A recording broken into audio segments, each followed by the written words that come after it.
Class లో December prelims mains కొత్త class start అవుతుంది. ఈ నెంబర్ కి కాల్ చేసి రిజిస్టర్ అవ్వండి. లిమిటెడ్ సీట్సే ఉన్నాయి. సిద్దిపేట జిల్లా గజ్వేల్ ఔటర్ రింగ్ రోడ్డుపై ఘోర రోడ్డు ప్రమాదం చోటు చేసుకుంది. రిమ్మనగూడ గ్రామ శివారులో జగిత్యాల డిపోకు చెందిన ఆర్టీసీ బస్సు కారును ఢీకొట్టిన ఘటనలో ఒకరు మృతి చెందగా పలువురికి తీవ్ర గాయాలయ్యాయి.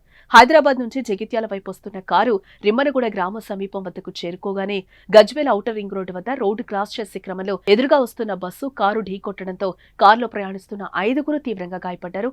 అయితే అందులో ఇద్దరు పరిస్థితి విషమంగా ఉండడంతో చికిత్స నిమిత్తం గజ్వేల్ ప్రభుత్వ ఆసుపత్రికి తరలించగా మార్గ మధ్యలోనే శ్రావణి అనే మహిళ మృతి చెందింది. ఇక మరో 4గురు చికిత్స పొందుతున్నారు.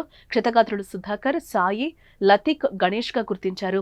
వీరు సికింద్రాబాద్ లోని దమ్మాయిగూడ నుండి తమ స్వగ్రామమైన సిద్దిపేట జిల్లాలోని మిరుదొడ్డి గ్రామానికి వస్తుండగా ఈ ప్రమాదం చోటు చేసుకుంది. ఇక క్షతగాత్రులంతా ఒకే కుటుంబానికి చెందిన వారిగా తెలుస్తోంది. ఇక సమాచారంతో ఘటనా స్థలానికి చేరుకున్న పోలీసులు కేసు నమోదు చేసుకుని దర్యాప్తు చేస్తున్నారు.